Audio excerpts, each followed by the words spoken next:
All right, hello everybody. Welcome into another episode of Football is King podcast. We appreciate the love and support that y'all keep showing to us on the interwebs. As always, remember to like, subscribe, all of those things wherever you listen to our lovely show, whether it's on YouTube, Spotify, or wherever.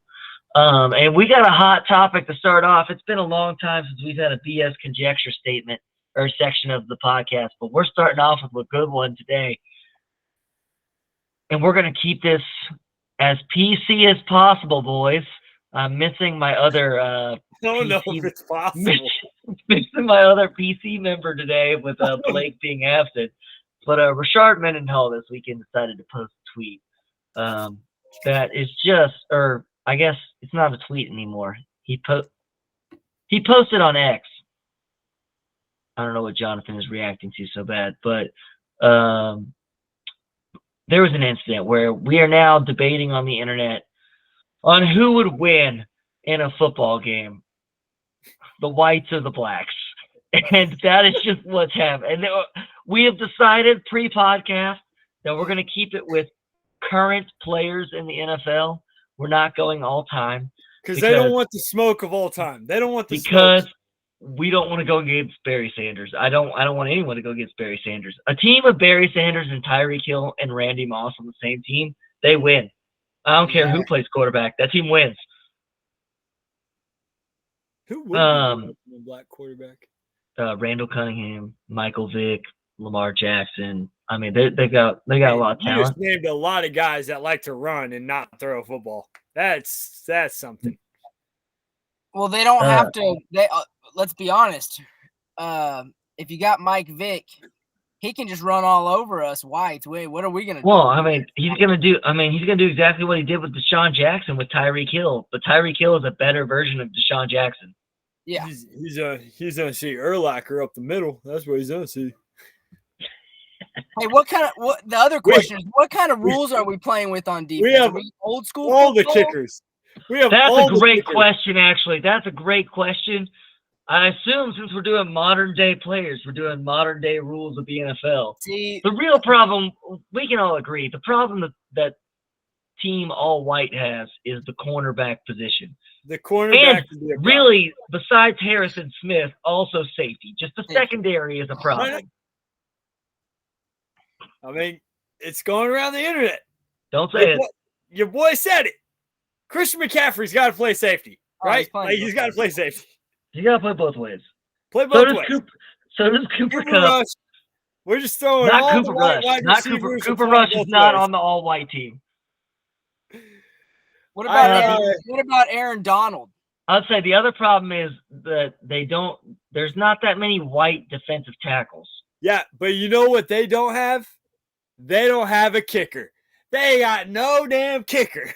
That's true, and kickers have scored the most points in NFL history. So I mean, we got all the kickers. If this was over a whole season, but if it's a one-off game, that's a different rule. I also hate to bring the cliche into it. These guys are difference makers. We've got coaches' sons, lunch pail type of guys. These guys are. We'll talk about it later. But did anyone else see Cooper Kupp on the freaking onside kick just batted out of bounds? Yeah. That's something that his father taught him. That's for sure. That was I'm a coach's son. I've read the rule book. I'm gonna bat it out of bounds. High IQ. I mean, you got to think Not only did he bat it out of bounds, he punched that thing into like row 7. He was like, "Nah, F this." You got to think about it. You got to think about all the QBs we have to pick from modern day. From today's NFL, we got all the QBs to pick from. Okay, the question is, what team does Patrick Mahomes go on? Does he say the word? I like this standard. No, I understand that that's what Will Compton said, but we are not. That is not the standard that we're going to use here on the football. I like the standard Will Compton said. Does he say the word? If not, if he feels a little embarrassed by it, he probably shouldn't be on the team. We're going to lose Max Crosby then. No, Max you're going to lose Max. Other than the ink on Max Crosby's skin, he is white. He is white. All right, I think Patrick Mahomes is on the white squad because his wife already is racist and said his favorite food is chicken. And That's he true, said, bro. no, it's Mexican. So that's pretty white. His favorite food is Mexican. but- That's over chicken. Okay, this will be the most non-PC comment. I'm sorry, Austin. I don't know. Shane Patrick just had Mahomes one is that wasn't probably great. on the black team. He's probably on the black team. All right, His no, we're dad done. looks like We're a done. I know crackhead. exactly where this is going. His Stop, dad looks stop, like a stop, crackhead, stop. bro. I'm talking over all your comments. Like, Hey, can no, we go back to? Oh, actually, wait. His dad's still around. Maybe on the white Oh team. my Nice. god! Oh, that was terrible. All right. Shit, Patrick Mahomes hey. might not get to play because they can't decide what team he's on. Can we It's go a to great team? Can we debate go on back if to we get Max Tiger Crosby Woods. for a second? Can we please go back to Max Crosby for a second? Did anyone see him freaking ghost that cigar the other night? Which is just No. Did he I gut would hate to try and outsmoke that dude in a weed oh contest. yeah. I loved how the internet just basically said like, "Hey NFL, we know for a fact that this dude smokes all the weed. He smokes just all the weed." Dude, if Yeah, you I can kill a love cigar like that. that, your lungs are they're up there with Laramie Tunsil. Him and Laramie Tunsil have Now I the best understand why lungs. Max Crosby is basically the Energizer Bunny and plays every snap. I mean, you know. Dude, the dude is a monster. We're outside of the secondary. We're good. I'll take our offense. That's the problem, though. The black team is going to torch us for 500 yards. Sorry. I thought Jonathan was talking about the Raiders there for a second, and I was like, dude, what are you smoking? I was like, y'all suck. That being said, watch the Raiders beat the Chiefs on Christmas now and ruin my day. Sir. I just love. This is super PC of me. Can you just do one for the team Raiders and realize that we don't want the Broncos to win the AFC West? Yeah. Like no one wants that. So will you lose on Christmas just for fun? You can cover the spread. I'll give you the cover. I'm not opposed to it because I would like to maintain draft capital, and if we could just tank, that would be great. Yeah. I mean, and who wants Russell Wilson and Sean Payton? Who I don't know if people know this, but Sean Payton run this. He used to run this ring back in the day where you would like pay players to like hurt other players. That wasn't Sean Payton. And then what a surprise! Kareem Jackson has been suspended more than any other player on the whole NFL this season because Sean Payton's still coaching the way he does. Hey, it gets results.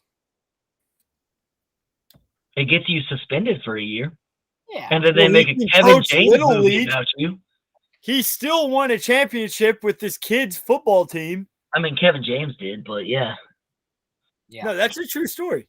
Or Sean Payton got played by Kevin James. That's just rough. That's true. The fact that he was like, I'm going to let Kevin James play me. Like, bro. Yeah, I'm a Hall of Fame coach that weighs maybe 75 pounds less, but I'm going to let this doofus-looking dude just be, all right. Paul Blart. Like all right, we gotta get into real football at this point in time. That's enough BS conjecture for today. Let's go Whites. All right, that's a great way to wrap that up. Hey, it's the most wonderful time of the year. We have NFL football games on Saturday and Sunday and Monday and Thursday. It's a lot. It's a lot of days. I mean, to be fair, I don't really care about the Thursday night game. Almost always, it can probably just go die. I would love it if the Thursday night football game would just go die. I think the players would agree with that too, Austin. Yeah. But NFL football on Saturday just hits different. Even when you got to watch the piece of crap Cincinnati Bengals play the piece of crap Minnesota Vikings. But that game goes to overtime. And Nick Mullen throws one of the funniest interceptions that's ever happened. And it's just, it's good times. You know what our next two, the last two, we only have two more Thursday night games. So there's positives. This week we got a barn burner, Saints and Rams. Yeah. Okay. Then, you know what? Two playoff teams technically as of right now. Two playoff contenders. And then to wrap up Thursday night football year for this season, Jets, Browns. I got them. The Jets who? The Jets and the Browns. Okay. So you mean I get to watch Joe Flacco versus Aaron Rodgers?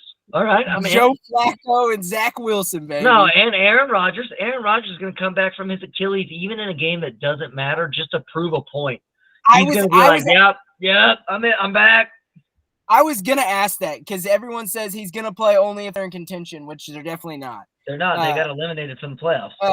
Yeah, but I feel like Aaron's the type of guy, we don't know him, but he seems like the type of guy that just wants to stick it to the man.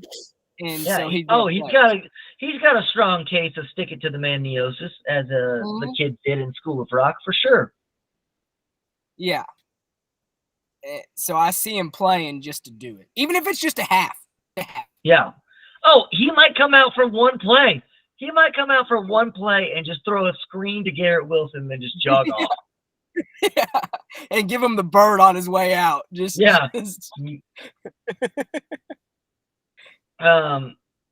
talk about the Jets more later.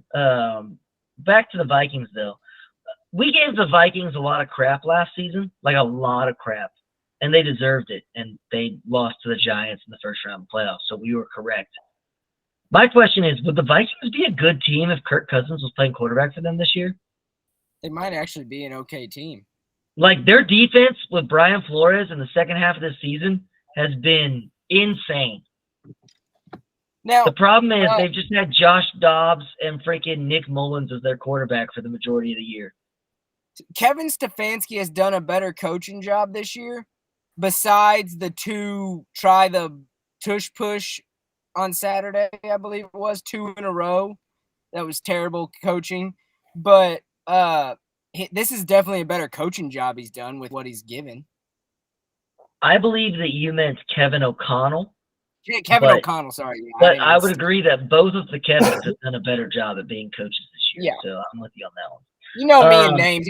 I'm kind of like a good guy, a good Italian man with names. Well, he's worse than me. No, that's fair.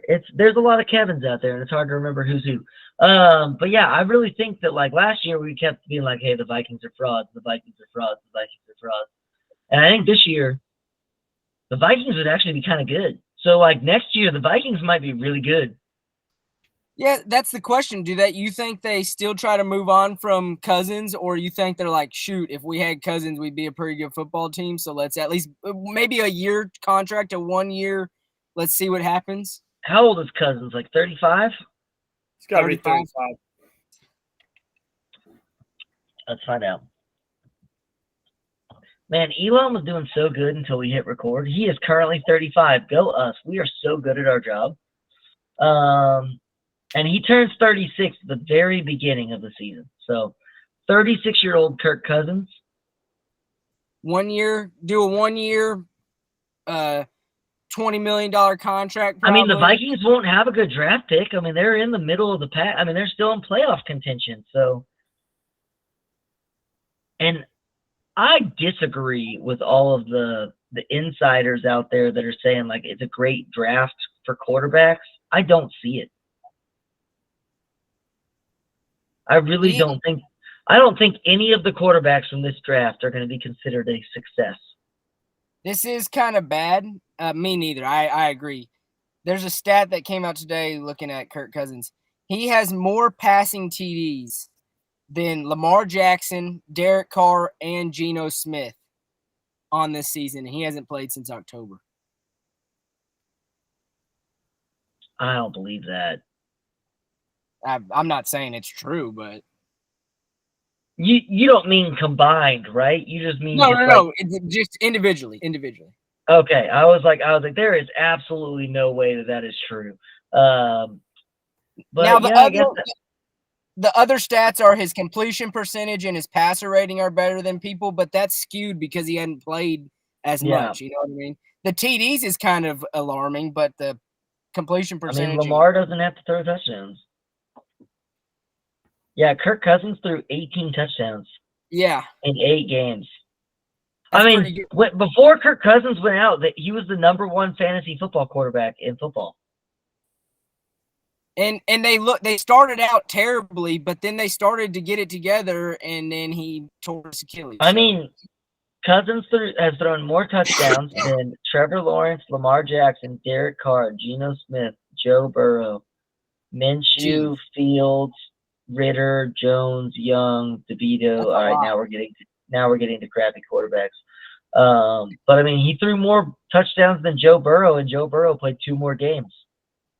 And he didn't have Justin Jefferson for quite a bit of that, didn't he? I think he had Justin Jefferson for all of it, and then.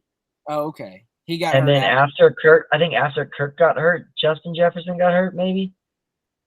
I can't remember how that went down. No, man. In sports, there are so many injuries now. It's so hard to keep up. I feel like in every sport I watch, the number of injuries has gone up exponentially.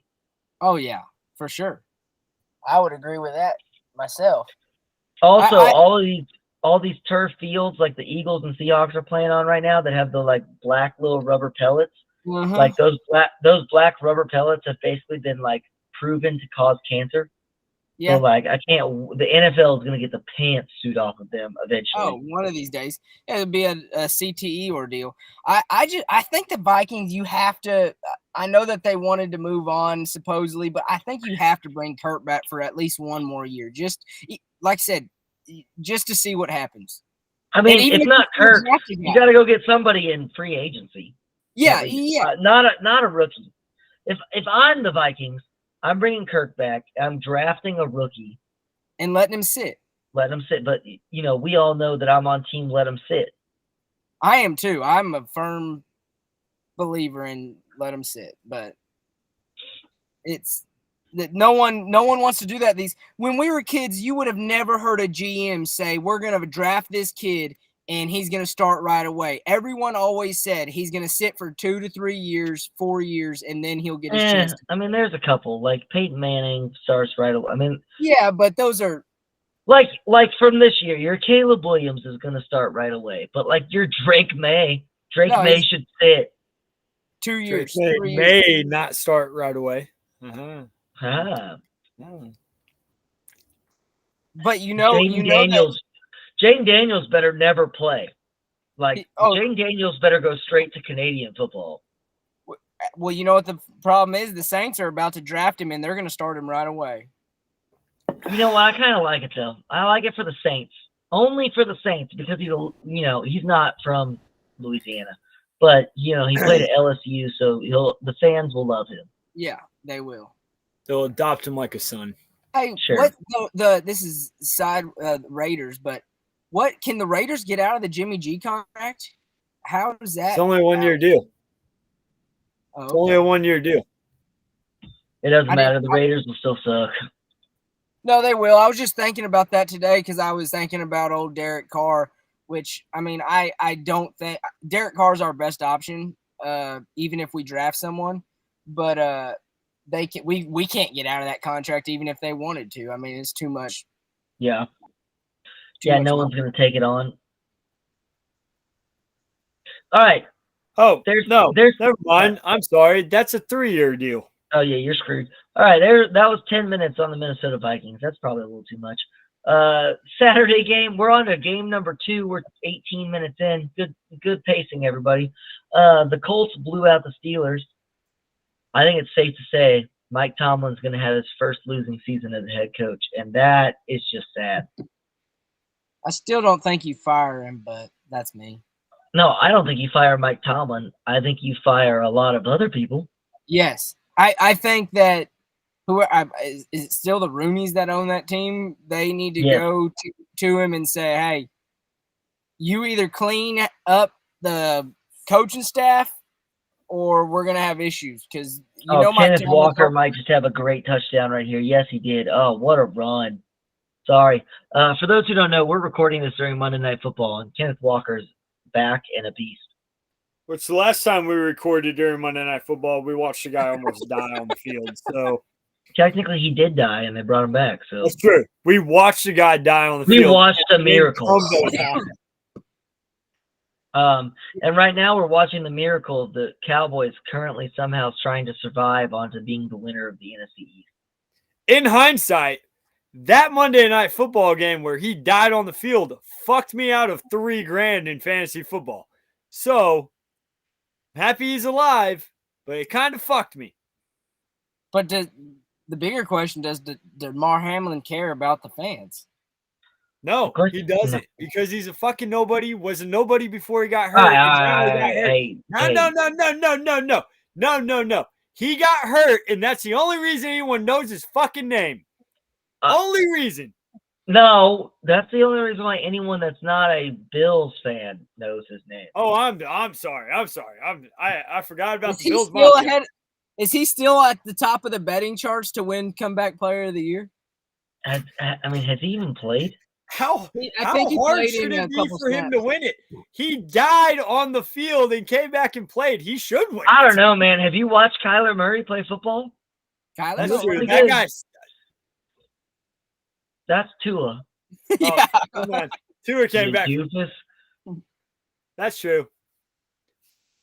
Take your pick. We're moving on. The Steelers are terrible. The Colts AFC South. We'll talk about them more. The AFC South and the NFC South. What a surprise. The South is very interesting at this time of year. I'm going to leave it alone. I'm going to leave it alone. I tried to set you up, but it's fine. But yeah, the AFC South, everyone was like, oh, the Jags are going to run away with it. But the Jags are in. Oh, Shane, I wish that when it recorded, it would record all of us at the same time because you didn't talk, so no one saw that. But that was hilarious.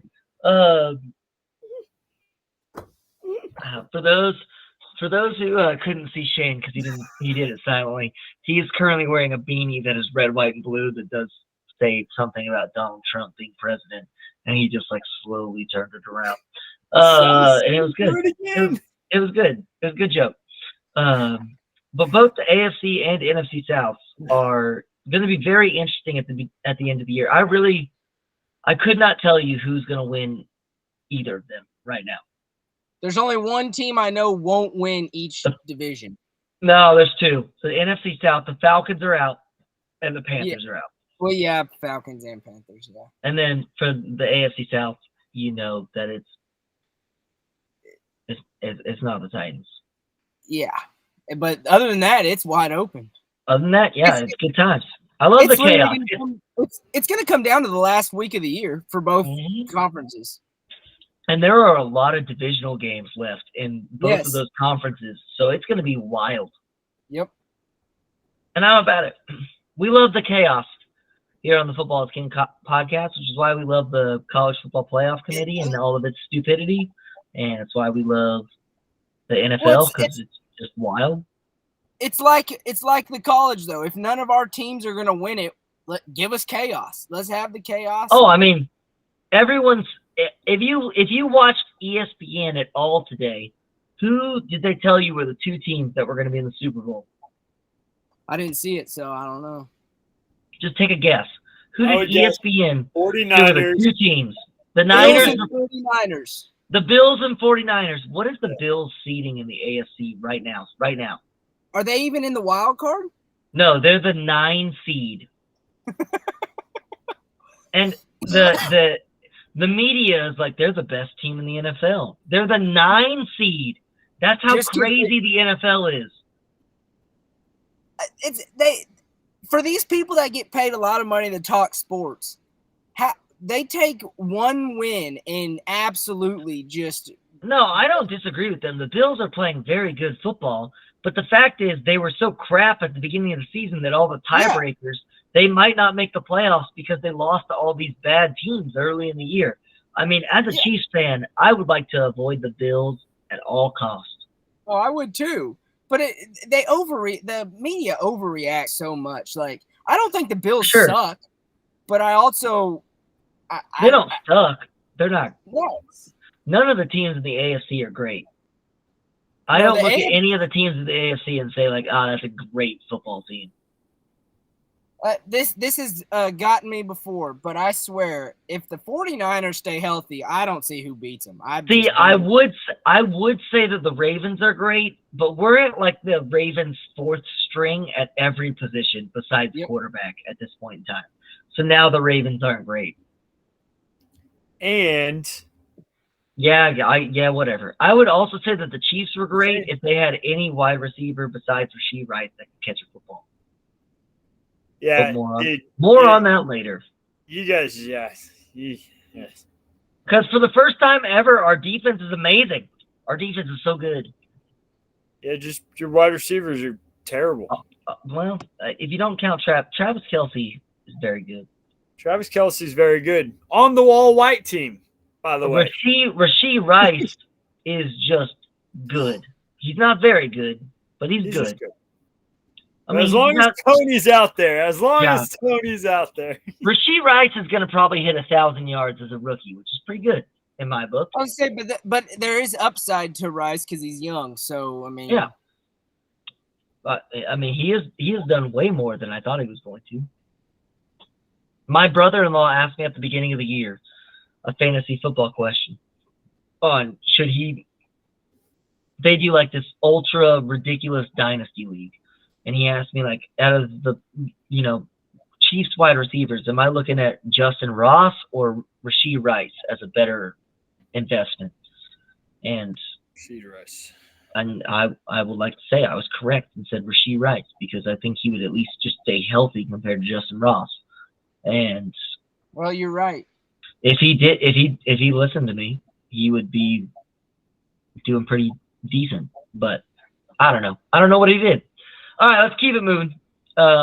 Speaking of the AFC West and making sure that the Broncos don't win the AFC West, the Lions freaking put it on the Broncos, and that brought me so much joy.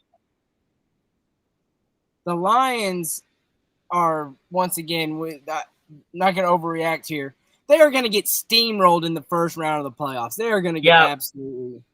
Both of these teams confuse the crap out of me. I don't know anything about either of these teams on whether they are good or bad. I don't think anyone does. Now, the only thing is Dan Campbell, I could see him talking his guys into a win in the first round of the playoffs somehow, but I still don't think that'll happen either. I just don't.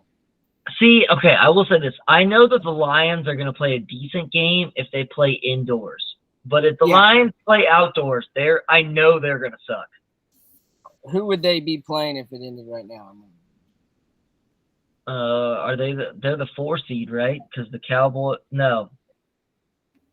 They would be playing. Niners are 1, Eagles are 2, or Eagles are going to be 2. Then Lions, they're the 3 seed, so they're going to play the 6 seed from the NFC, which is not the Rams. It's whoever's in front of them. I don't know. The Lions would play the Vikings, which would be indoors at home. The Lions are going to host a playoff game, which is insane and awesome. I'm super excited. So I think probably the Lions can win their first game because it'll be the Lions hosting a playoff game for like the first time in their entire history. And if so this would be wild because the Lions have the Vikings 2 out of the last 3 weeks, and then they would go play the Vikings. Yeah. 4 times. I mean, it's probably not going to be the Vikings by that point in time. No, the Lions will probably play like the Rams, which, dude, if the Lions play the Rams, they might lose. I'm taking the over in that game. The over-under might be set at like 68. The Lions crazily still have a way to win the NFC right now. They don't because they'll have to go outside. The Lions could not even compete with the San Francisco 49ers if the Niners are healthy. No, I'm saying they could be the number 1 seed still, but they're not. They're not. Schedule is the Commies and the Rams. They'll steamboat both of those teams. Yeah, but you know what? Good for the Lions. I hope they win a playoff game. And then I do hope they win a playoff game for their fans, but I don't see anything else happening after. And I don't know if I'm this delusional, but I think their fans, even if they win one playoff game and get steamrolled the second round, they are going to be pumped either way because they win a playoff game. Yeah, probably. The Eagles' offense I think rolling. Yeah, touched. Oh, he didn't score. Hey, speaking of that, side conversation, everybody. is everybody watching the Monday Night Football game kind of on the screen? I am. know. Did Sirianni get rid of the Italian flag on his visor? Oh, I haven't didn't see seen Oh, it. if he did, I'm out. I'm I done. didn't see it. I didn't see it. Is it because they lost the game? He said, I can't be a stooge and do this Italian thing that we're all doing. Hey, tush push for Jalen Hurts for his second touchdown of the game. No, that doesn't even make sense. He is Italian. I mean, Sirianni probably is Italian. No, he is Italian. Yeah. He's I'm from just Sicily. saying that they were only doing. I feel like they were only doing it for the internet memes, and then now that they're like lost a couple games, they were like, okay, we should probably take this seriously. So now I'm not going to wear the Italian flag on my visor anymore. Well, they're messing up because the Italian way to do it is that's the right way to do it. All right, here's my question. So there was just a tush push touchdown. As offensive offsides have been a huge deal this week because the NFL decided after the Chiefs meltdown that they would call a bunch of them.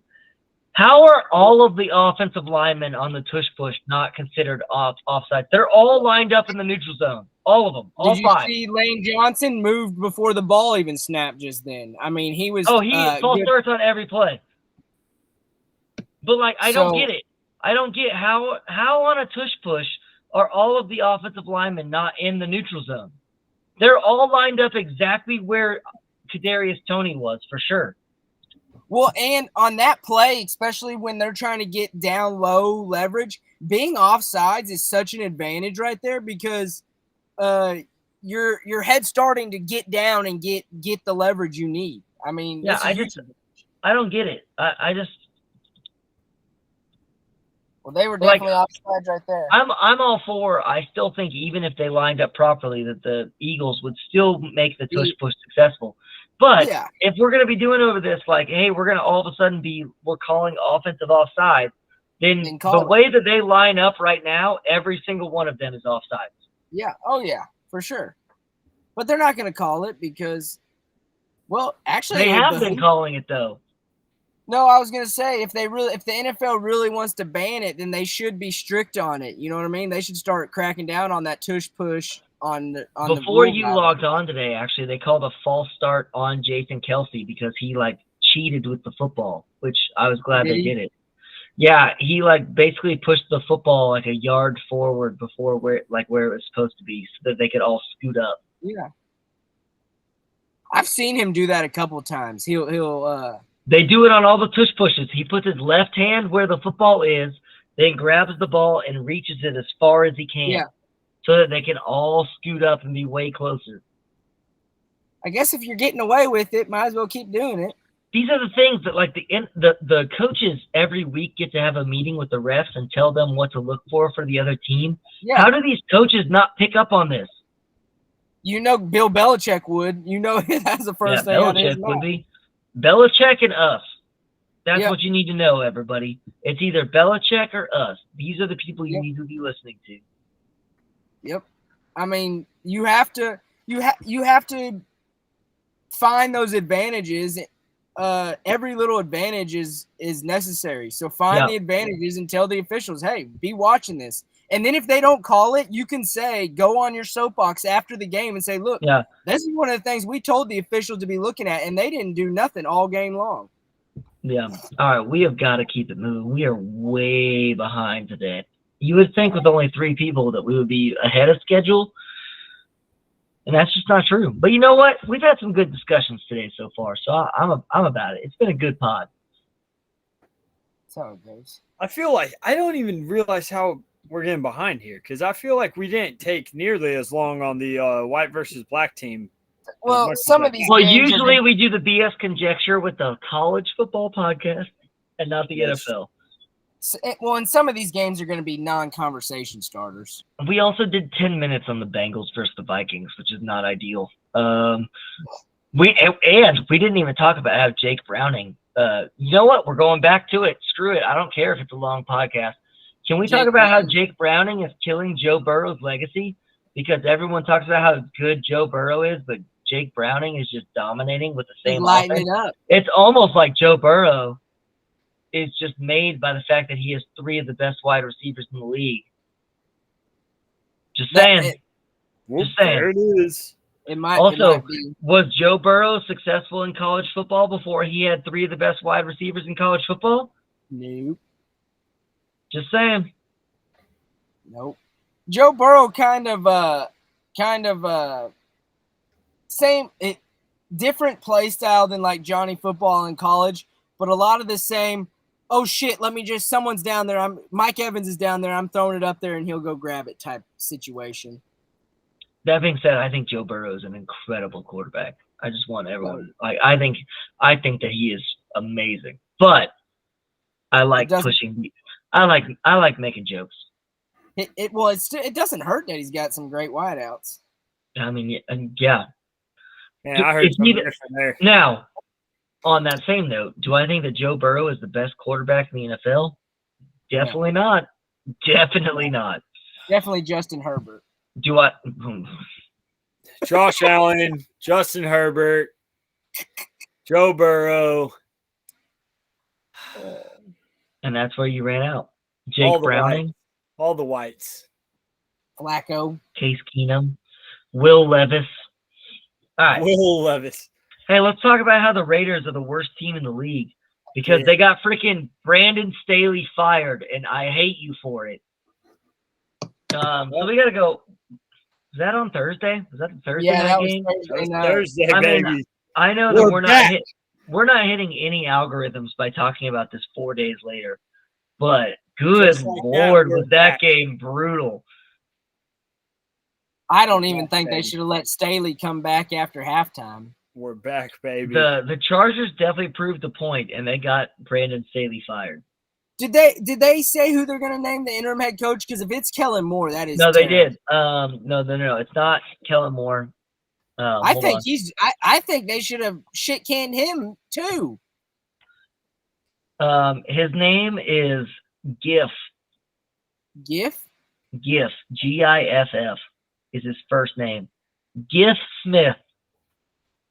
Yeah, this guy's gonna hate his life by the end of the next 3 weeks. Let me tell you, you want to know what you need to know about GIF Smith?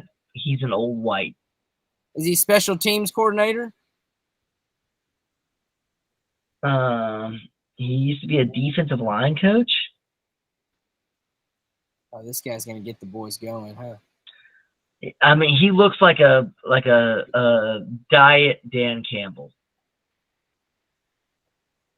Okay, I do actually want to ask about the Chargers, and this is just my questioning behind it.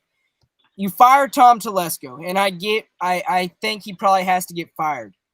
But is Tom Telesco really to blame? Because all anyone talks about is how good the roster is. He's done his job and built a roster, right? They are in cap hell. Well, that's true. They do sign every free agency. It seems like they overpay somebody or a couple guys. But still, as a GM, you're supposed to build a great roster. And what does everyone say about the Chargers? They've got such a good roster. So if you look at first of all, the Los Angeles Chargers are already for next season $42 million over the cap. So every vet on that team better be selling their house. And next season, Khalil Mack has a cap hit of $38.5 million. Ooh. So cut him. What do you say? Joey Bosa is $36.6 million. No. You can't cut them because then you're going to hit the dead cap. Like, it's not good. Yeah, but how much dead cap are they going to get hit? That's the question. A lot. A lot. Some of these guys, they had all these long-term push-it-back contracts. Yeah, but some of these guys are going to have to get cut because they're going to have to stop the bleeding from somewhere, and the veterans are the only ones you can't use rookies to stop the bleeding. You got to cut veterans and just take the dead cap hit. Hold on, let me do some math. It's what the Saints done this past offseason. We was 40 million over, I think, at the end of the year. We had to cut a bunch of veterans. Currently, these 4 players, Khalil Mack, Joey Bosa, Keenan Allen, and Mike Williams, are responsible for 58.2% of the cap Oh space my gosh. for the So Chargers Tom next Telesco season. did not do a very good job, is what you're telling No. me. Also, his first-round pick from this year of Quentin Johnson or whatever, Quentin Johnson, who I apologize if from my small group, Ryan, who was his middle school teacher, is listening to this. He sucks. Yeah, Is he even- one of the guys in my small group was the middle school principal or assistant principal, whatever. He taught this kid in middle school back in the day, and Is he still on the team though? I thought something happened with Quentin no, Johnson. he's still on the team. He had a catch this weekend. He actually caught one. But yes, he did have I think it might have been against the Chiefs that he just dropped the game-winning touchdown. Yeah, they're screwed for the next about 5 years then if they're that's all their money's roped up there. Justin Herbert actually might have his NFL career just screwed over by the team that he was on. But also the only reason why he got a chance to play was because Tyrod Taylor got his lung punctured. So who knows? They would have saved a lot of money. Yeah, they're screwed. Yeah, they are. All right, let's pick on Blake for a little bit since he's not here. The Falcons lost to the Panthers. I mean, how how embarrassing. And how are the Falcons still playing Desmond Ridder at quarterback? I don't understand.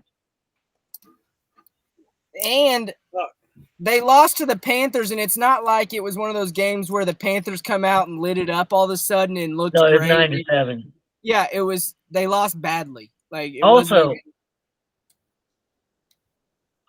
I still feel like that those images from the stadium were fake because there's no one in the stadium. Not a person. You could get a seat for I saw that. 46 cents. There was more people at every Texas high school championship game this week than at that game. Carolina Atlanta game. So like now 3A high school football. 3A high school football in the state of Texas sold more tickets than the Carolina Panthers and Atlanta Falcons. Yeah, it filled up the lower level of Jerry World. Crazy. I mean, to be fair, like there's probably more people at the kickoff of a 3A high school football game than there are at the kickoff of a UT football game. Just saying. That's true.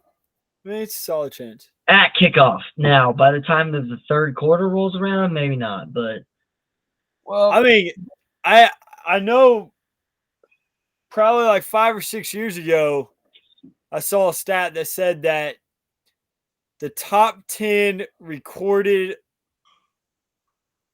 there were like 3 of the top 10 recorded attendances at Jerry World were high school football games. Well, yeah, you get to the 6A, 5A, 6A. Yeah. Those 6A powerhouse championship games, they get. Yeah, but you're also if you're in the state of Texas, if you're a 6A Division I school, you are in a highly populated area.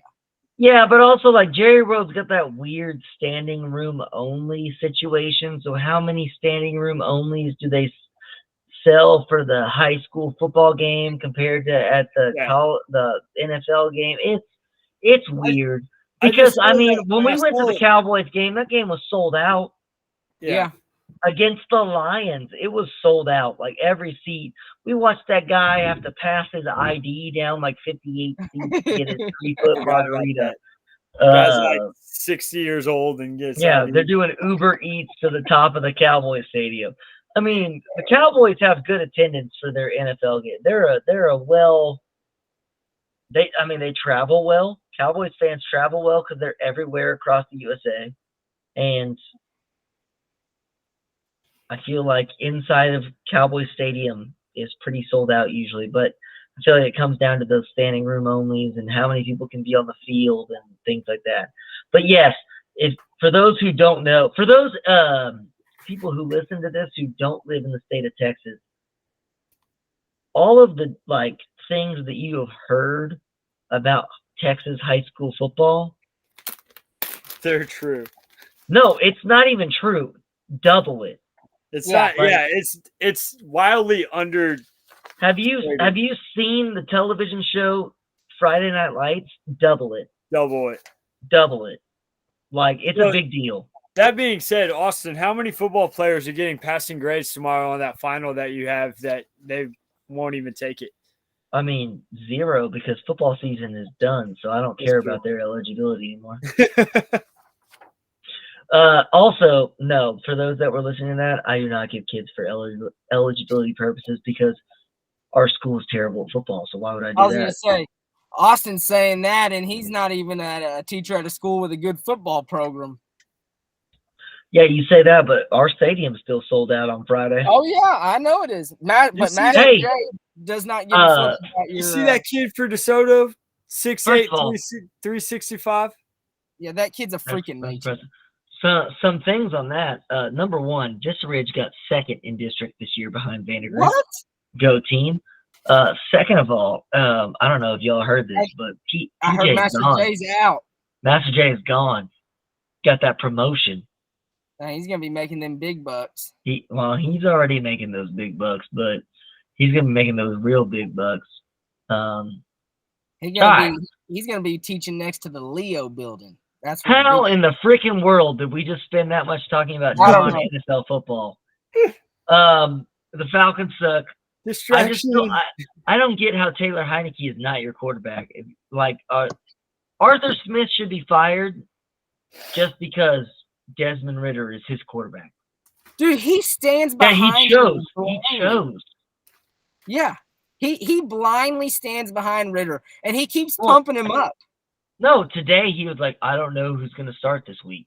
Oh, he finally came out and said that? Yeah, but it's like we already did this, and Taylor Heineke came in and looked way better. Yeah. Also, he needs to be fired based on the fact, did anyone look at Bijan's stats from this week? No, what did he get? Two touches? I don't think he played.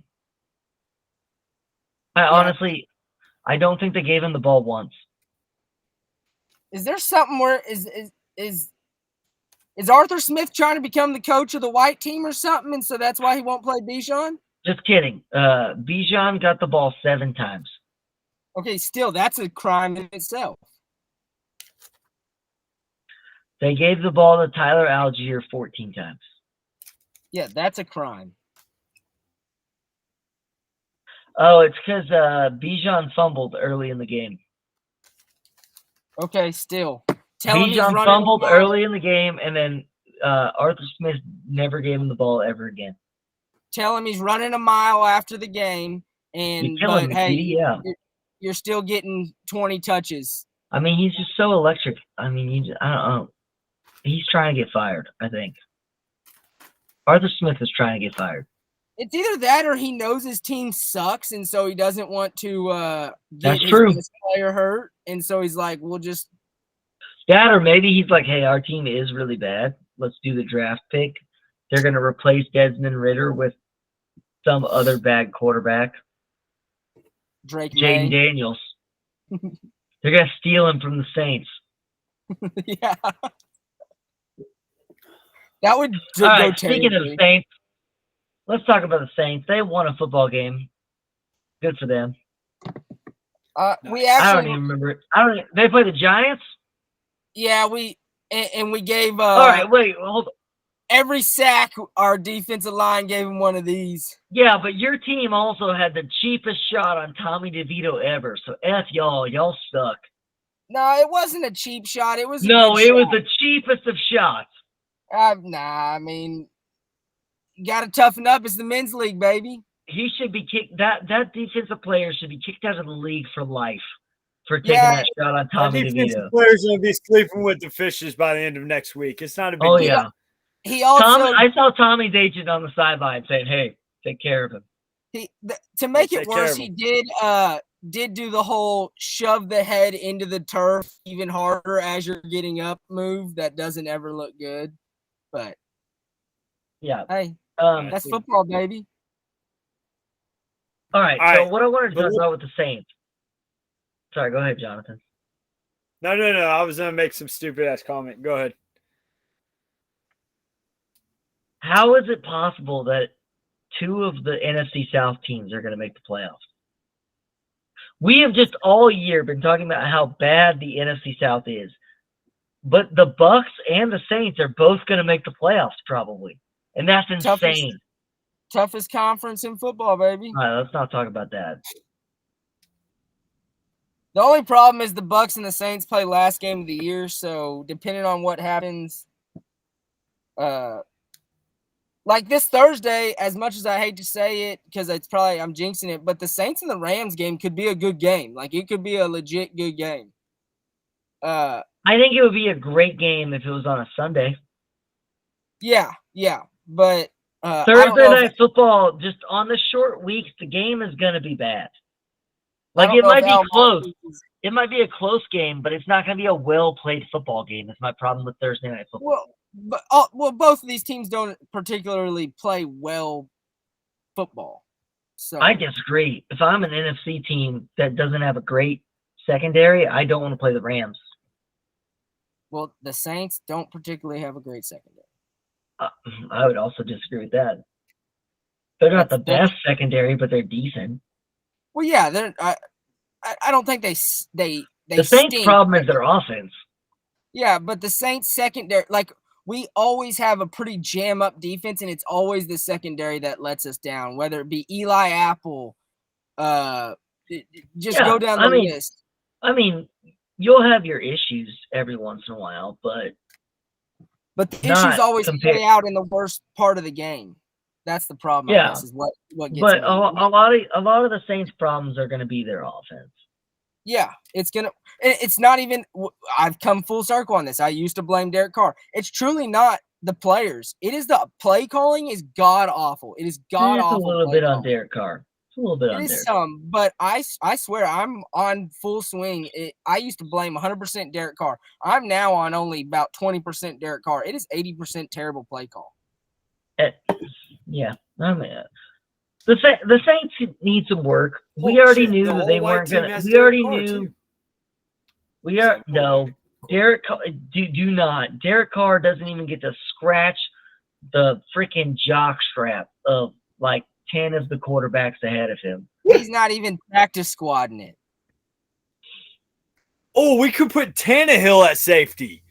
I was gonna say that. All right, you want to know? Okay. To say that. No, you know who we put at safety? Taysom Hill.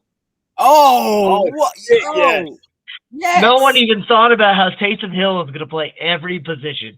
Oh, dude, that would be like the ultimate trick right there. We got kick return, safety, nickel, also probably D end if he needs to. Do we get Braxton Berrios? Does he say the N-word? I don't know what the ethnicity of Braxton Berrios is. What are the Samoans? What is Troy Polamalu going in? Well, he's not. It's players now. Will Compton had the best standard here. What team does Vita Vea get to play on is the question. Yeah, he's Hawaiian. Samoan. That's close enough to white. Nope. All right. There it is. We stole their land. That's close enough. While we're on that topic, let's talk about America's team, the Cowboys. Oh, God. Yeah. You see that transition right there? The Cowboys got the absolute crap kicked out of them this week.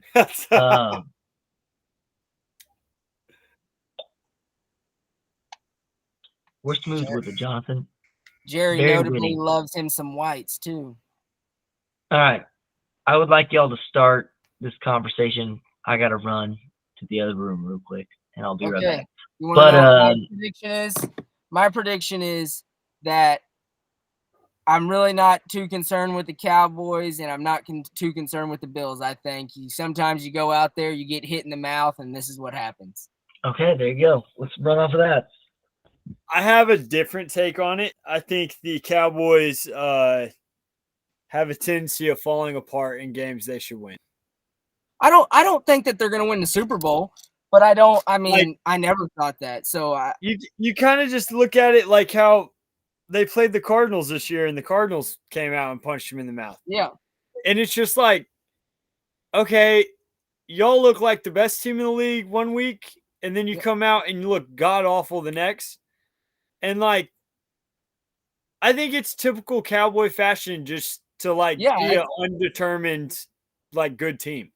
I think when you are from Texas and live in Texas and are not a Cowboys fan, you actually can unbiasedly look at them play football while everyone else is, they're winning the Super Bowl. I can look at the Cowboys and go, they're going to be a good team. I don't think they're ever winning the Super Bowl, but they're going to be a good team. Yeah. And they're going to fall apart. It's all going to fall apart at some point. That's just what they do. It's the Cowboy way. Yeah. I mean, that's what they do. This is what they do.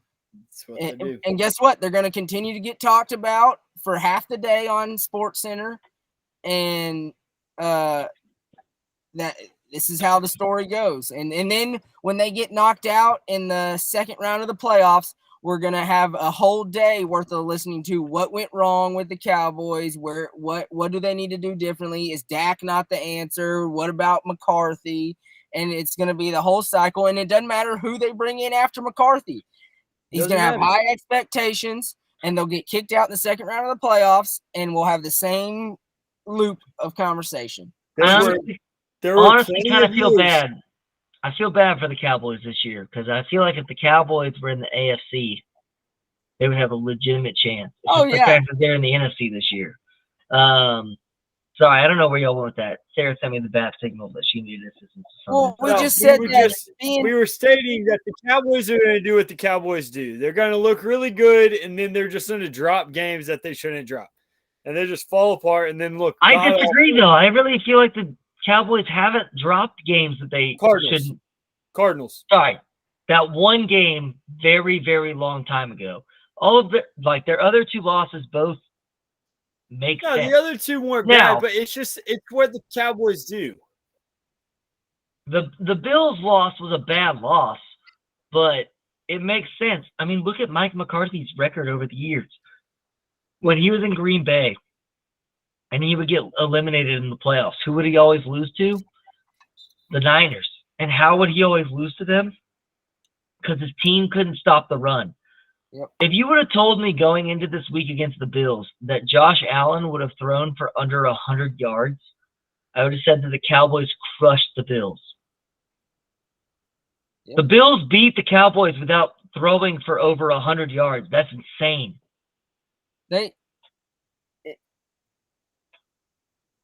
I don't even know if I really even blame McCarthy for most of it. I think it's just this is the Cowboys. This is who. No, I blame the way they've built the team. They've built the team to where they're pass heavy on offense. Yep. And they're opportunistic and trying to just they're built on defense to play if they have the lead. Yeah, but in the playoffs, you don't want your defense being opportunistic because opportunistic gets you smeared. It gets you Minnesota getting a 80-yard touchdown to beat you in the playoffs. Yeah, I mean everyone talks about that Bell kid that plays like linebacker / safety for the Cowboys, and he had a great start to the season because he's a freak athlete and he's very good when the Cowboys are up by 10 points because he can cover and whatever. But the Bills took the lead, and they kept playing this kid at middle linebacker, and they just ran right at him on every play because he's 150 pounds less than all the offensive linemen, and he kept getting blown off the ball. And if the Cowboys have to go play somewhere where it's cold, it doesn't matter. This game proved the Cowboys can't play on the road. And so the Cowboys are dead because the Cowboys will not be the number 1 seed. And they will have to go play in Philly or in San Francisco or in Detroit. And get smeared. Well, I think they could win in Detroit, but I don't think they could win in the other two. Oh, I think they could win in Detroit, but definitely not Philly or San Francisco. Oh, I mean, we already have proven that they can't win in San Francisco. I mean, I think if I was a team playing the Dallas Cowboys, I would not throw the ball once in the first quarter. No, I would run the ball every play. Right down their throat and see what they do. Yeah. And I would run right at Micah Parsons on every play. He Yeah. needs to fix that part of his game. He can't play run defense. I would run it right at him. No, and they would eventually have to rip him out of the game, and then you can start throwing the ball. And I think the Cowboys, San Francisco could do what they did to the Green Bay Packers 3 years ago. Just run it right up their throat, and they couldn't stop it. Yeah, there was well, I don't remember who the commentators were for the Cowboys game this weekend. But they said something about Micah Parsons being in the Defensive Player of the Year. Like, No. being one of the front runners for the Defensive Player of the Year. Doesn't even make sense. Yeah, I know. He is currently 8th in sacks, and teams literally just run it right at him, and he gets blown off the ball. So people figured it out. They figured it out. All he does is pin his ears back and run after the quarterback. That's it. He has the same amount of sacks as Justin Matabuke out of Texas A&M, Gig'em, and Jonathan Greenard, who I've never heard of. He plays for Houston. Oh, sorry. He also has the same amount of sacks as Montez Sweat, who I have heard of. But Shamar Stewart is staying in Aggieland. There you go. I mean, we lost a couple. Texas A&M has had a lot of people hit the transfer portal. That's not a good thing. Walter Nolan that's the tough one. Yeah, not great. All right. Oh shoot, we haven't talked about the Chiefs game. Let's talk about the Chiefs game. They beat the Patriots. Patriots, who cares? Everyone is talking about from this game, Kadarius Toney. He's bad. So he is bad. I think we've flirted this out there before, and a lot of people have, and I saw it get brought up again. If it's a play like that, Patrick Mahomes should not get tarnished with an interception on his. Yeah, I mean, there was lots. I mean, we'll talk about it in just a second. But like Justin Fields, both of his interceptions from this past weekend should not be counted against Justin Fields. No. And Patrick Mahomes, his first pick should definitely count as a pick against Patrick Mahomes. But Kadarius Toney has now had the same slant route interception twice this season, and which is not ideal. And it hit him. I mean, it was the perfect throw. It was the perfect throw.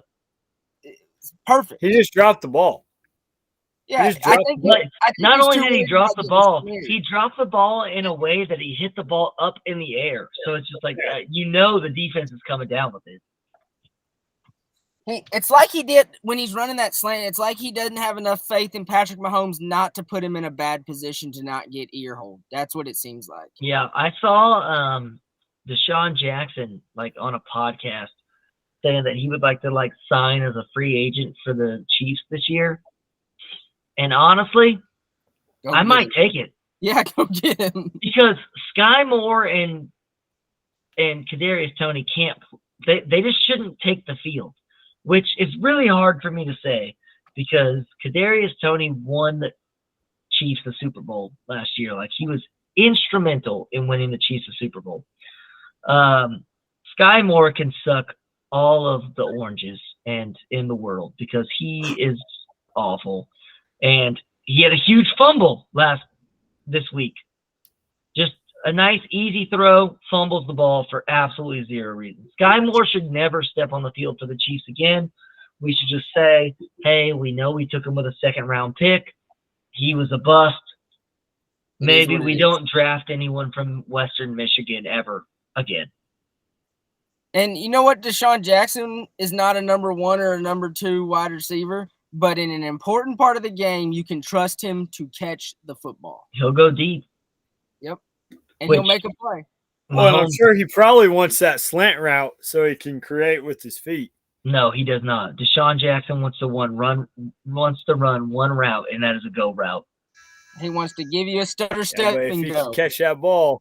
The fact that we missed out on D-Hop this year is just really starting to hurt. Which I think and this might be some football blasphemy, I really do think that D-Hop has lost like more than a step. I think he's lost like 2 steps this year. Well, look at what he's playing with. But he's still way better than what we got. Oh, yeah. Shit, I'd take Randall Cobb. Randall Cobb runs the best freaking slant, or Hunter Renfrow. One of the two of them. Give me one from Team White and give me one from Team Black. And Hunter Renfrow is an elite running back, elite wide receiver. No, okay, let's not say that. He is not. The Chiefs just need someone that they can count on. You know, Patrick Mahomes just needs someone he can trust. And he doesn't have that because when Travis Kelce gets triple teamed, you have no one to throw the ball to. The crazy thing is the Chiefs can still end up with the number 1 seed, and it's like kind of likely.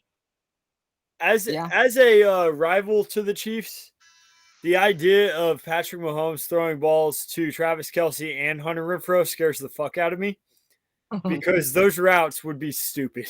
I mean, you don't even have to have a good route. I mean, Sky Moore runs. Well, that's Kadarius Toney runs a good route. He just doesn't catch the ball once he gets there. Yeah, but if you had Hunter Renfrow running his routes and he catches the ball, give me Marvin Harrison Jr. with Rashee Rice, and let's just have fun. Let's just have a lot of fun. Honestly, if anyone who watched the Chiefs game saw Clyde Edwards-Helaire catch for the touchdown, put Clyde in the slot over and Pacheco as the running back. At this rate, what's it hurt? Not a bad idea. All right. We are already at an hour and 10 minutes, so let's get to the quick hits section. We apologize for being long, but you know what? It was a good weekend of football, so it's fun to talk about. And Jonathan's playing 2K, so I heard that buzzer. Me and old Victor out here scoring buckets. Let's talk. I know that this is supposed to be the quick hit section, and we're supposed to get through these games quick, but we're not going to. Let's talk about the Browns and the Bears because number one, the Browns are the most resilient team in all of football. I don't care if it's college or professional football. They're on their 4th string offensive lineman, their 3rd string quarterback, and they're still winning games. Is Joe Flacco even considered a 3rd stringer at this rate? Wasn't he? I don't even know if he's 3rd string. I mean, yeah, he was retired sitting on his couch, but he just decided, hey, I'm going to go F some people up the butt and let's do this. I mean, he just is wrecking shop. Even though he threw 3 picks, still winning games. That $230 million's not looking so good right about now. Definitely not. I'm starting to kind of fear that Stefanski might be kind of a good coach. And I have said a lot of crap about Stefanski and his career as a coach. So I might be wrong on that one. Hand up, I might be wrong. Stefanski might be a good coach. Still to be determined. Either that or Joe Flacco's just balling right now, and it's all going to come crumbling down at some point. They're still playing good. To the point where I was listening to some stuff earlier today, and you forget about the fact that Nick Chubb is hurt on this team. You just don't even remember that their best player got hurt. Yep. All right, let's talk about the point that I don't feel like enough people are talking about. How did the Bears not catch that Hail Mary? Because they're the Bears. That's the only way I can. It was in his lap twice, and he dropped it. And it turned into an interception. I swear the only thing I can say is it's because they're the Bears. The Bears are bearing. Jonathan, your family's from Illinois. Would you like to participate in this conversation instead of play 2K? I didn't watch this game. I don't even know what we're talking about. Have you not seen the play? I have not seen the play. Oh, all right. Well, I move on to the next game. I would like for you to pause your game and go watch the Hail Mary that would have won the game from the Bears-Browns game, and then I'll get your point. It should have won the game. All right. While Jonathan's looking that up with his homework, Shane and I will talk about the Bucs versus the Packers. Joe Barry should be fired, and they said that they're not going to fire him, which is just bold. And hot take, Jordan Love is not the guy. What are you talking about? He looks okay, but there's just sometimes. Did you watch any of these games recently? Jordan Love is the guy.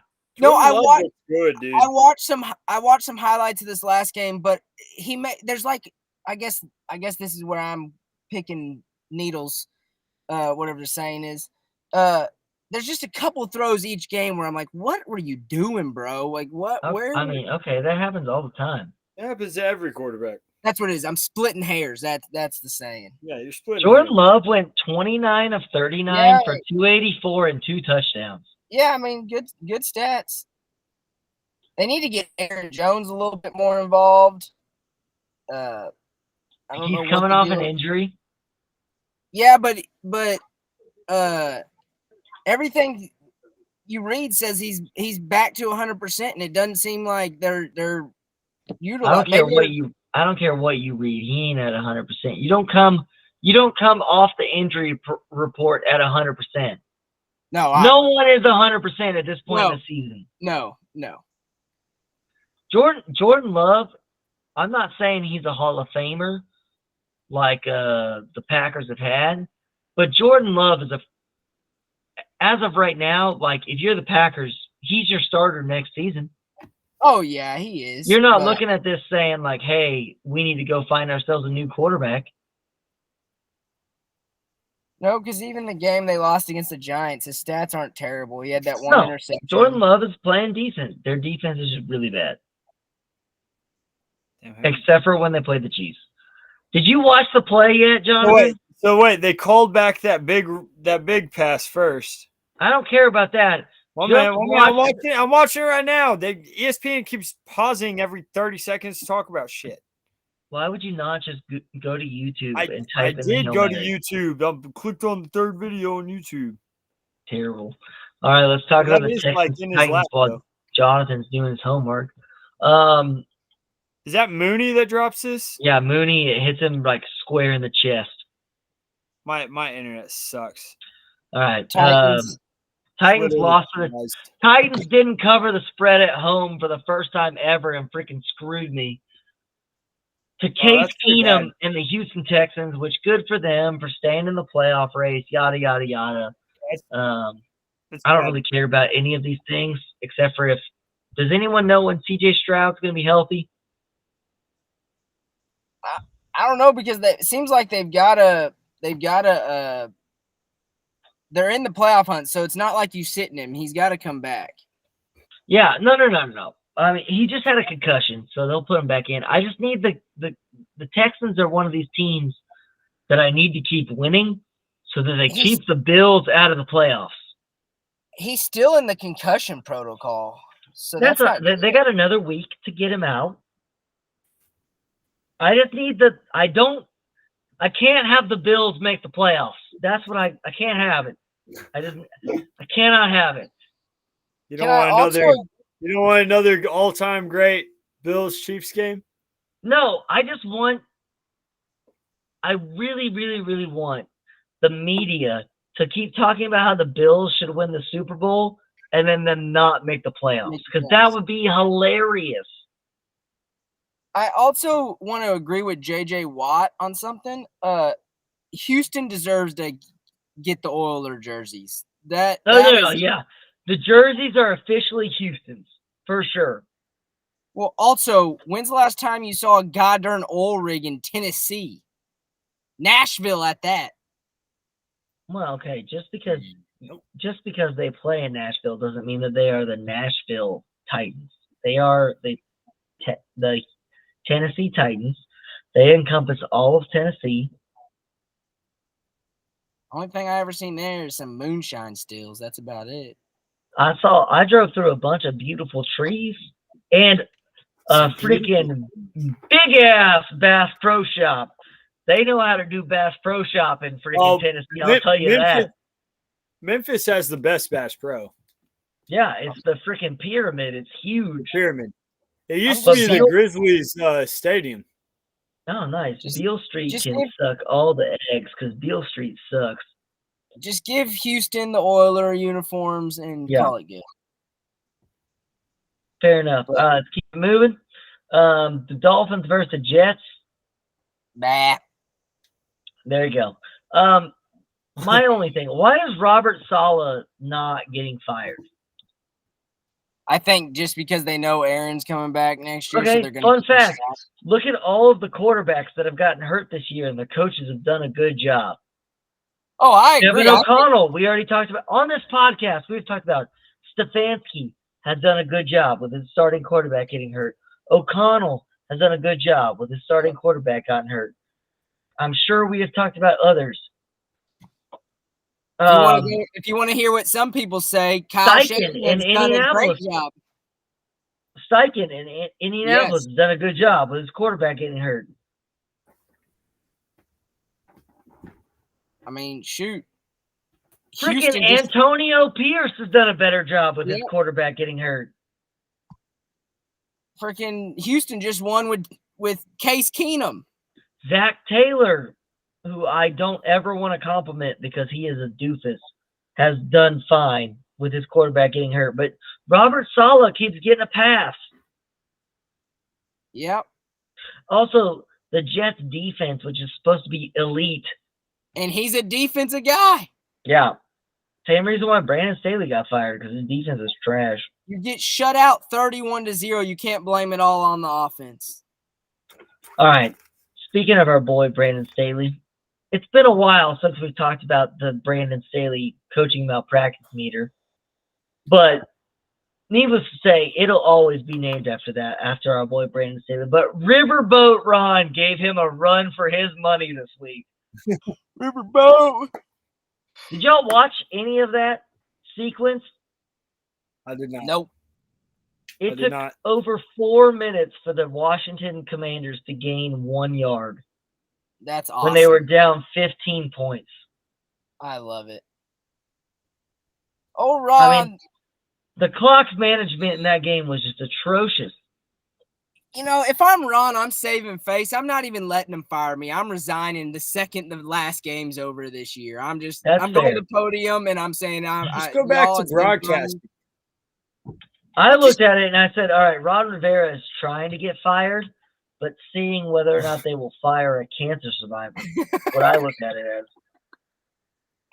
Seeing what they're about. Magic Johnson is an AIDS survivor, so they've got some correlation there. Let me tell you, South Park can have a freaking field day with that episode. That would be AIDS and cancer, baby. AIDS and cancer. What a mix.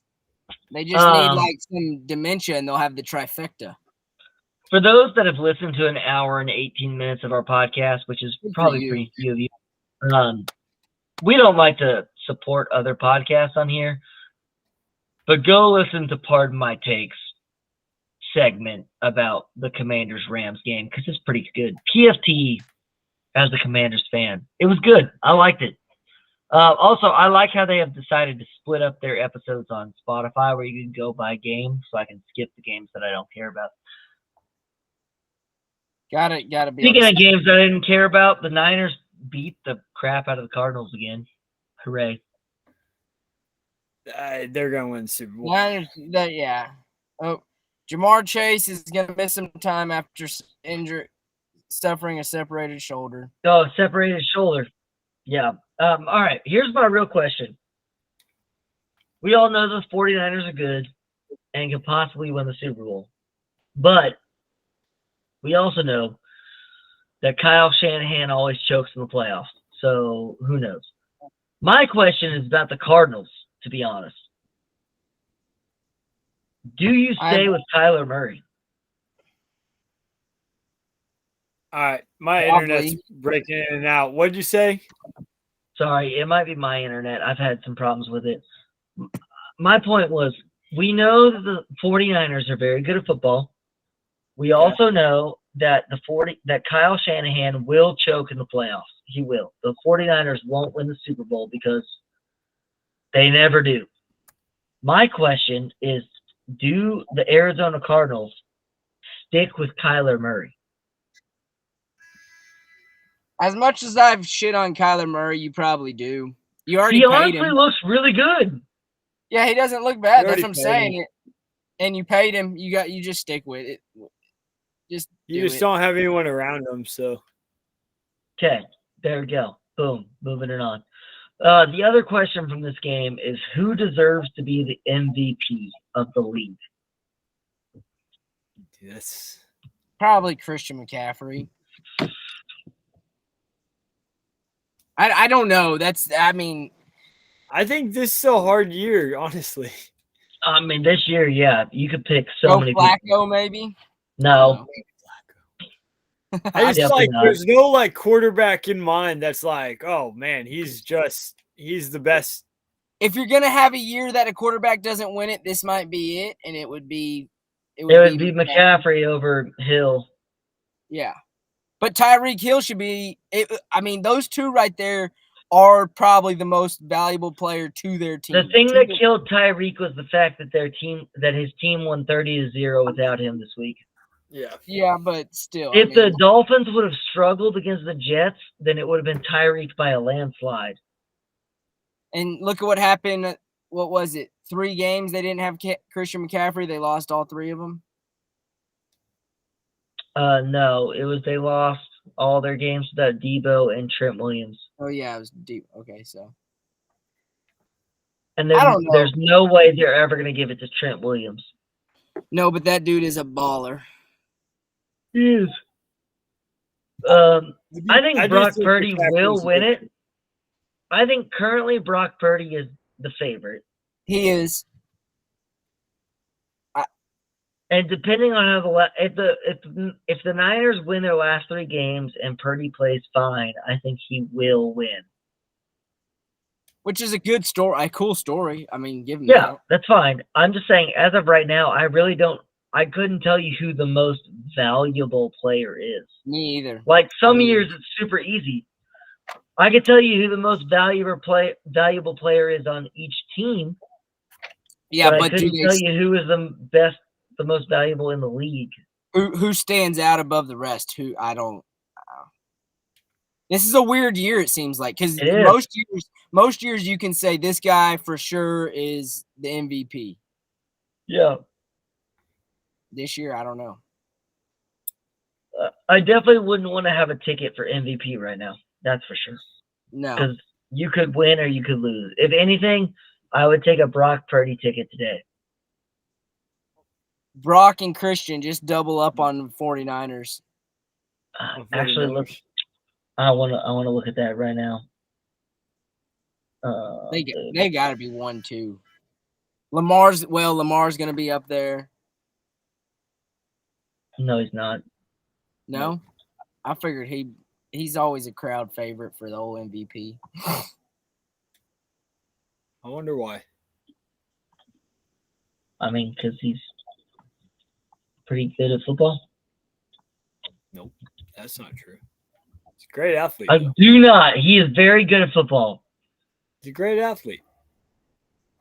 Brock Purdy is minus 200, number 1. Lamar Jackson is second. I knew it. Christian McCaffrey right now is plus 2,000. Oh, that's a tasty treat right there. You sprinkle a little dust on that. You don't. It's a waste of money. A running back is not going to win MVP. I'm sorry. No, but this year of all years, I don't know. I don't think he will, but I mean, he's going to barely eclipse 1,500 yards rushing? I think Brock Purdy's your best bet. Brock Purdy is your best bet because the 49ers are going to keep winning, and they're always going to give it to the quarterback with the most wins. Yep. For sure. All right. Put it in right now. We're at the 2-minute warning. The Seahawks are on their own 8-yard line. Do they come back and score a touchdown to win this game?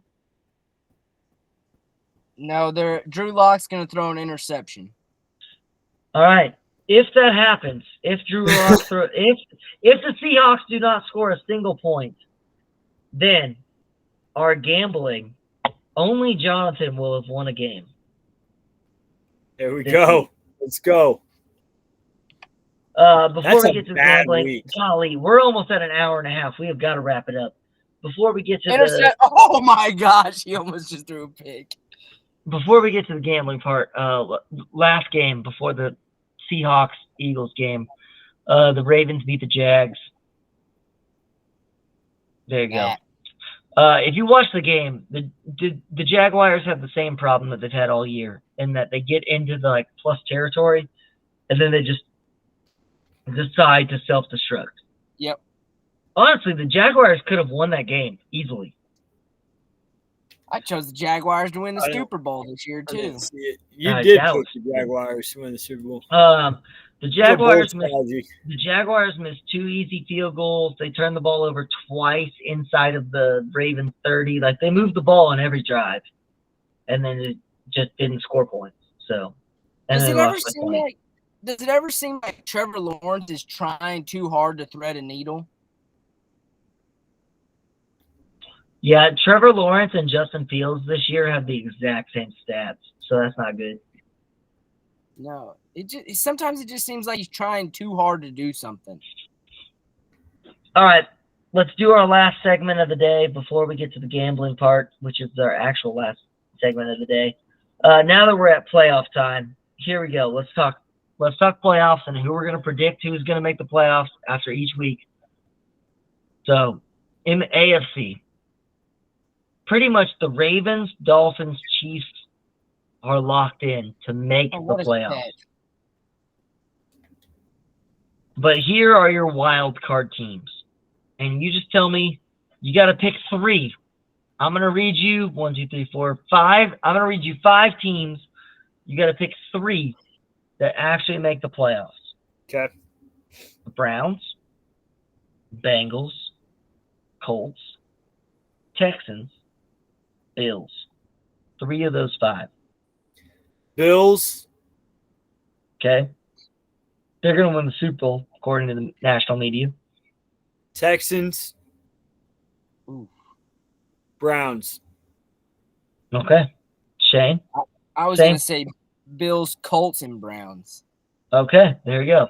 Moving to in my opinion, I think the Browns make it because they're a game ahead. I like the Colts. And I'll take the Bills. I'll take Browns, Colts, Bills. What? All right. To the NFC. The Niners are locked in. They've already clinched a playoff berth. The Eagles are going to make the playoffs. The Lions will make the playoffs.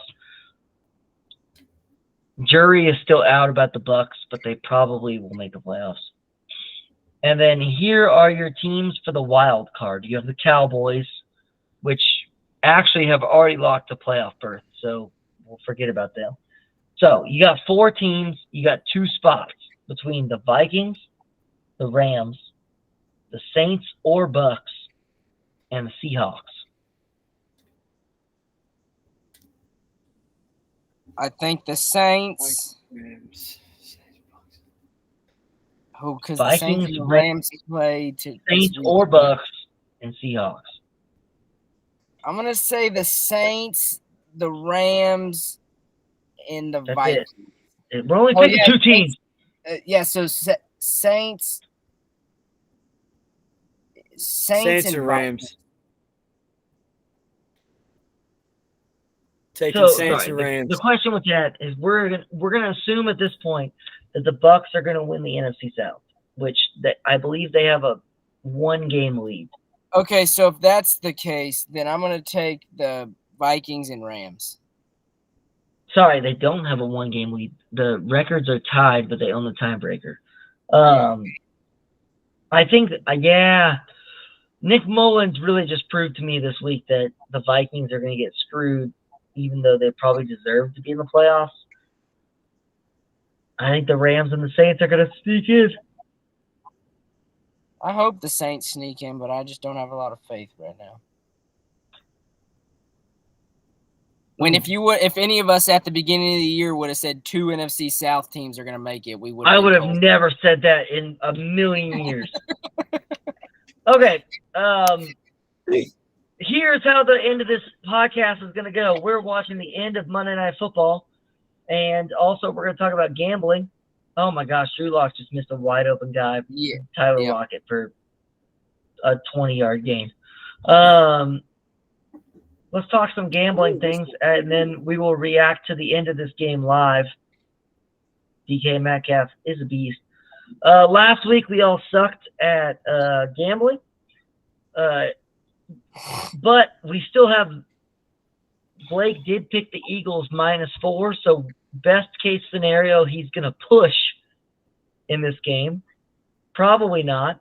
I hope. Well, actually, probably he is going to push. I hope he doesn't, because I hope the Seahawks win this game somehow. Shit! Touchdown! Let's go!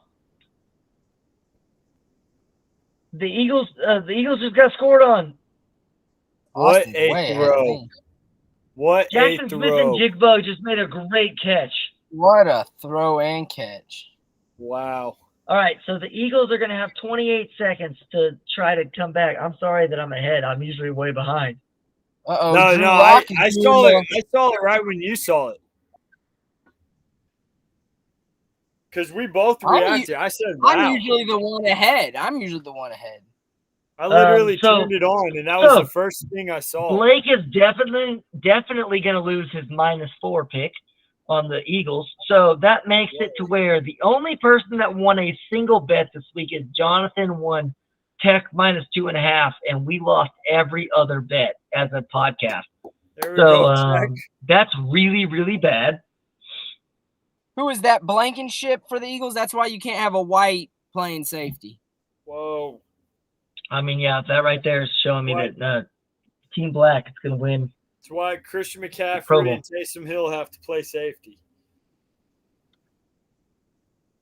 All right. While we are waiting for a commercial break. Drew Lock's this motherfucker the camera. Blake is now currently in last place at 18-27 because he went 0-3 this week. I just saw Drew Lock. Shane is 19-26, so not great either. Shane this week for our new picks is going to take the Colts -2.5, the Ravens +5.5, and the Lions -3. I need a 3-0, baby. Jonathan technically has the best winning percentage. However, does not have the most wins. So it's not. Well, when are you going to stop pushing, dude? Yeah. Dude, pushing doesn't mean you lose. It means you don't lose. But you ain't making nothing. I'm winning more than you. God, Pete Carroll's going to blow a hip but out. But not more than me. Jonathan this week is going to take the Packers -4.5, the Lions -3, and the Niners -5.5. How far back am I from you? You are. I have 22 wins. You have 21 wins. All right. So it's close. And then I also went. Everyone went 0-3 this week except for Jonathan went 1-2. It was a really bad gambling week this week on the podcast. And this week I am going to take the Dolphins -1.5. I'm going to take the Lions -3. We have a team ride on the Lions this week. If you don't count Blake, who did not get his picks in on time, so Blake will forfeit. And I will also take the Packers -4.5. And now, congratulations to y'all. You were going to watch. That's out. You're going to watch three guys. We are about to watch three guys watch football without actually y'all being able to see the screen. So this is good television right here. There's 22 seconds left. It's 2nd and 10. The Eagles are on their own 25-yard line. This is what football's about right here, baby. If AJ would have got in Hurts is running. Would have been huge. Hurts is running. The Eagles still have 3 timeouts. Right, now I'm ahead 45-yard line. I'm ahead of Austin now. Who's the Eagles kicker again? Jake Bailey. Timeout. Wait, if the Eagles can find a way to score here, I'd still get this win, right? What'd you pick? You didn't have a pick in this game. I don't have a pick. It was Blake. Blake did. What do you got? With 12 seconds left, you got what? Two shots to get in field goal range? Yeah, quick. You gotta go quick. Austin left. Isn't he the one recording? Oh, there he goes. What in the world just happened? No, we're still recording. Are we still recording? He's out. Nope, they called he called a pick. He picked it. Honestly, that corner might have been doing nothing but pick. pass interference. Well, that corner might have been doing a lot of pass interference on that play, but okay, it is confirmed. Nick Sirianni does not have the Italian flag on his hat. That was an egregious pass interference. 1, 2, pick. Oh no, he's got only one. No, his left foot touched first. Does it? Yeah, right. Yep, barely touched. 1, 2. Oh yeah. Does he control the ball all the way through? Yep. Yeah, he does. The Seahawks just beat the Eagles, everybody. That's a pick. So the 49ers are guaranteed to be the 1 seed, but now the Cowboys still have the number 1. Okay, this actually changes a lot. So the Eagles had the tiebreaker over the Cowboys because the Cowboys lost to the Cardinals at the beginning of the year. So they had a worse conference record. But now they will have an equal conference record. So I don't know what the tiebreaker is going to come down to now. But the Cowboys might win the NFC East. Well, they play one more time. They play. Nope. I thought they played second last week. The Eagles and Cowboys have already played twice. Oh, okay. Oh. Now, the Cowboys still have to play the Dolphins, which is not an easy win. And the Eagles play 2 cupcakes. So why is he had Devontae Smith wide open to the flats to get you in field goal range? Why are you throwing that ball? I mean, in the flats, not going to get you in field goal range in 15 seconds. No, I mean, it was like a post type route, but he had him to give you I just don't see why you're throwing that ball. That was pass interference like no other, though. Yeah. But, they're never going to call it. Look at all the Hail Marys that have been thrown recently, and they just... Yeah. Oh, they might say that's not a catch. Look at the angle that when he hits the ground, does that ball well, I guess technically it's allowed. I can't ever figure out the rule on that. Is it allowed to move a little bit or stands as called? Eagles win. All right, so the question is, as of right now, who has a better points differential, the Eagles or the freaking Cowboys? Oh, it's the Cowboys by a huge margin. So the Cowboys on the Cowboys tiebreaker. Had massive games. Cowboys had some massive scores. Yeah, no, the Cowboys are up plus 167 to plus 20 or plus 18 against the Eagles. So the Cowboys might win the NFC East. The Cowboys have to play the Dolphins and the Lions, so who knows? Wild. But we can all agree, as we've been saying on this podcast for forever, that the Eagles are frauds. Yep. The Eagles, with their starting team, just lost to Drew Lock. Yep. A possible not playoff team.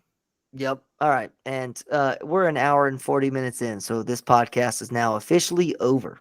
All righty. I'm going to shower in bed. Yep. Everyone go to sleep. See y'all next week. We appreciate all the love and support. Also, as always, don't forget, make good choices, everybody. We'll see y'all next week on the Football is King podcast.